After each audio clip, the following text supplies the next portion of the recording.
তিনি সকলের জন্য নবী। আমরা তাকে খাটো করব না এইভাবে তিনি শুধু মুসলমানের নবী ছিলেন না, তিনি গোটা মানব জাতির নবী, তিনি সমস্ত মাখলুকাতের নবী।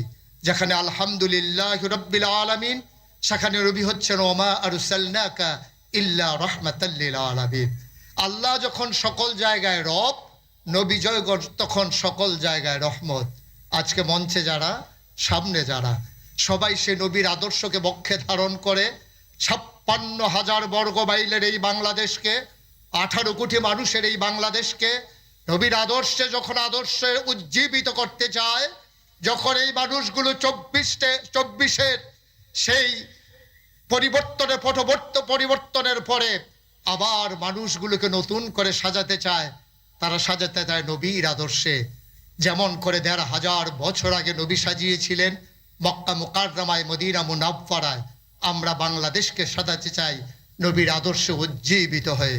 আসুন সবাই মিলে আমাদের ধারণা হোক, আমাদের চিন্তা হোক, আমার চেতনা সারিত হোক, আমরা উজ্জীবিত কণ্ঠে সবাই মিলে চিৎকার করে জানিয়ে দেই, নবীর আদর্শের বাইরে কোনো আদর্শ বাংলার মুসলমান মেনে নেবে না, নিতে পারে না।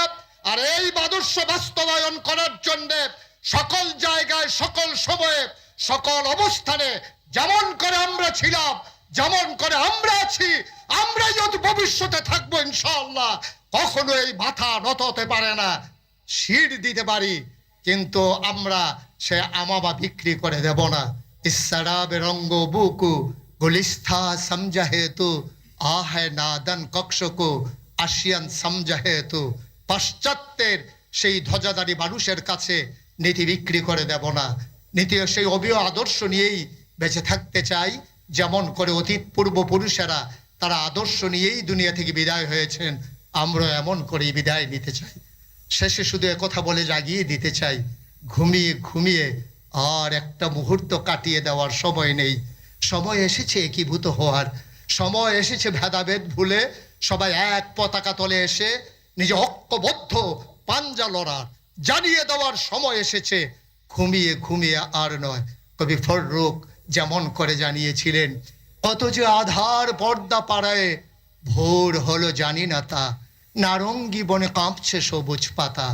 দোয়ারে তোমার 7 সাগরের জোয়ার এনেছে ফেনা, তবু তুমি জাগলে না, তবু তুমি জাগলে না। আসুন জেগে উঠি, আসুন গর্জে উঠি, হল রুমে নয়, রাজপথে, রাজধানীতে, অজপাড়া গায়ে চিৎকার করে জানিয়ে দিতে হবে, আমরা ছিলাম, আমরা আছি, আমরাই থাকবো ইনশাআল্লাহ।